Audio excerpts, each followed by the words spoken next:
Vous êtes bien sur M24 Télévision, la vitrine du Mali. C'est l'heure du flash d'information. Au Mali, les forces de l'opération française de l'opération Barkhane déployées dans le Sahel poursuivent leurs opérations de lutte contre le terrorisme et les djihadistes. Les militaires de l'opération Barkhane avaient reçu des informations précises. Des présumés djihadistes armés s'étaient réfugiés dans une maison. Les militaires ont permis de déjouer plusieurs attaques, notamment à Gao, où ils sont intervenus dans un domicile privé. Des armes et munitions ont été saisies. Une forte somme de devises a également été trouvée.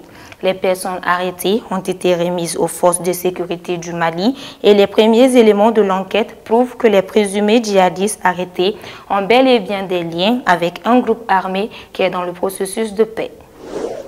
Les dirigeants de la Ligue arabe se réunissent lundi et mardi en sommet à Nouakchott, la capitale mauritanienne, pour discuter de la sécurité et du terrorisme dans le monde arabe. Il sera aussi question du projet d'une force commune aux États membres de la Ligue arabe, principe adopté en Égypte en mars 2015, dont les modalités restent encore floues.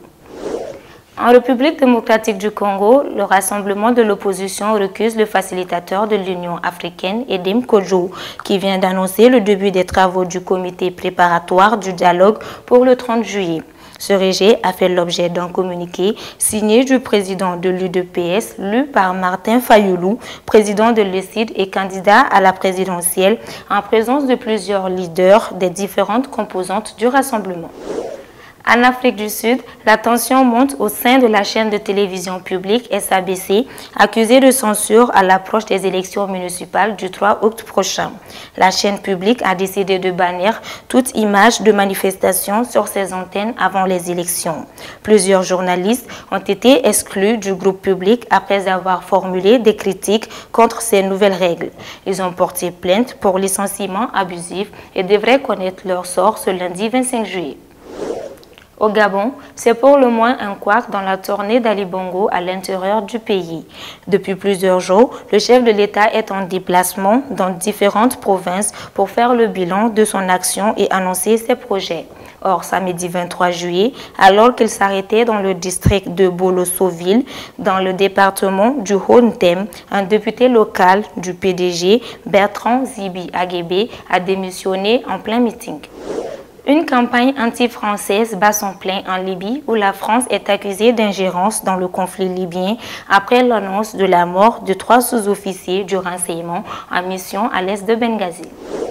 En France, le ministre de l'Intérieur a annoncé ce dimanche 24 juillet porter plainte pour diffamation après l'apparition dans le journal du dimanche d'une interview de la responsable de la vidéosurveillance de Nice mettant en cause ses services lors des attentats du 14 juillet.